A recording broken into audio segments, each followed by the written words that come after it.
Psalm 51:19, then you shall be pleased with the sacrifices of righteousness, with burnt offerings and whole burnt offerings. Then they shall offer bulls on your altar. The true sacrifice, internal, has to issue from the heart. A heart of praise and thanksgiving, I believe. Hebrews 13, the writer brings us forward, I think, to the body of Christ and said, we have an altar from which those who serve the tabernacle have no right to eat. The bodies of those animals whose blood is brought into the sanctuary by the high priest for sin are burned outside the camp.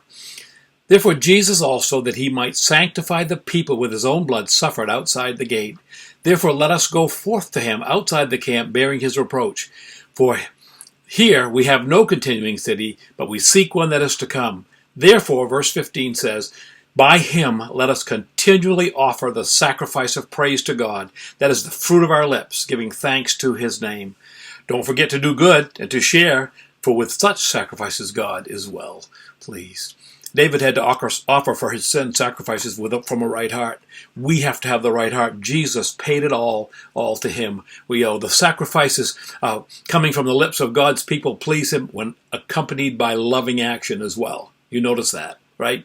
Isaiah 58 said, isn't this the fast that I have chosen? To loose the bonds of wickedness, to undo the heavy burdens, to let the oppressed go free, and that you break every yoke. Is it not to share your bread with hungry, that you bring to your house the poor who are cast out?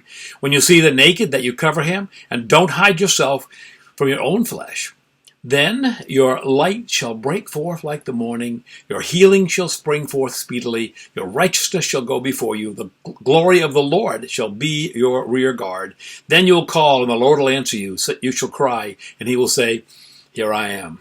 James 1:27, pure religion and undefiled before God and the Father's this, to visit orphans and widows in their affliction and to keep yourself unspotted from the world. And 1 John 3:17 and 18, whoever has this world's goods and sees his brother in need and shuts up his heart from him, how does the love of God abide in him? My little children, let us not love in word or in tongue, but in deed and in truth.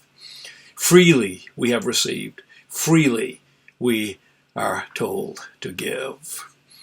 Dispense from what we have. I think starting with the great news of salvation, but accompanied by meeting the physical and emotional needs of others as well.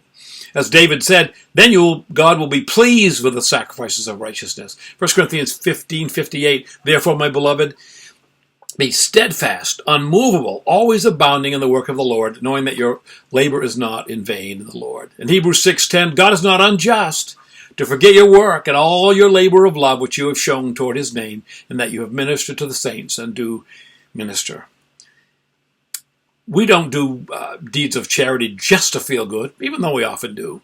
We do works of charity, if you will, in his name and by his strength, just to please our Father. And then, wonder of wonders, he rewards us. You ponder that. Pastor Steve.